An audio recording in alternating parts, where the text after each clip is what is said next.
एक छोटे से गांव धरनीपुर में रामू नाम का एक किसान रहता था। वह एक साधारण, मेहनती और ईमानदार व्यक्ति था। उसका जीवन खेत, बैल और मिट्टी के इर्द गिर्द ही घूमता था। उसकी छोटी सी जमीन थी जो उसके पूर्वजों से उसे विरासत में मिली थी। उसी जमीन पर खेती करके वह अपने परिवार का पालन पोषण करता था। उसकी पत्नी सीता और 2 बच्चे गुड्डू और गुड़िया उसकी दुनिया थे। रामू रोज सूरज उगने से पहले उठता, अपने खेतों में हल चलाता, फसलों की देखभाल करता और शाम होते होते थका हारा घर लौटता। हालांकि कमाई बहुत अधिक नहीं थी, फिर भी रामू खुश रहता था। वह प्रकृति को अपना भगवान मानता था और लेकिन समय के साथ हालात बदलने लगे। मौसम का मिजाज बिगड़ने लगा, कभी सूखा पड़ता तो कभी बाढ़ आ जाती। एक साल रामू ने धान की अच्छी फसल बोई थी, लेकिन बारिश समय से नहीं हुई और सारा खेत सूख गया। लेकिन रामू ने हार नहीं मानी। रामू ने अगली बार नई तकनीकों से खेती करने की सोची।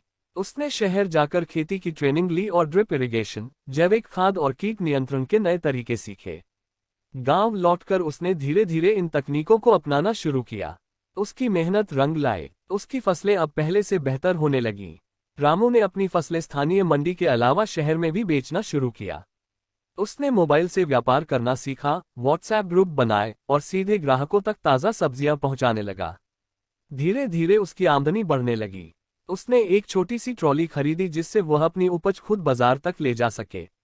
लेकिन रामू सिर्फ अपने लिए नहीं सोचता था। उसने गांव के दूसरे किसानों को भी अपनी सीखी हुई बातें सिखाना शुरू किया। उसने गांव में एक किसान समूह बनाया जिसमें सब मिलकर खेती की योजना बनाते, एक दूसरे की मदद करते और नई चीजें सीखते। धीरे धीरे पूरे गांव की खेती में सुधार होने लगा। रामू के प्रयासों को सरकार ने भी सराहा। एक दिन उसे जिले के सबसे अच्छे किसान का पुरस्कार मिला। जब उसे मंच पर बुलाया गया तो उसने कहा, किसानी सिर्फ जमीन जोतने का नाम नहीं, ये तो जीवन जीने की कला है। अगर हम मिलकर चलें तो हर खेत हरा भरा हो सकता है। आज रामू न सिर्फ एक सफल किसान है, बल्कि वह बदलाव की मिसाल भी बन चुका है। उसने साबित कर दिया कि अगर इरादा मजबूत हो तो हालात चाहे जैसे भी हो, आदमी अपनी तकदीर खुद लिख सकता है।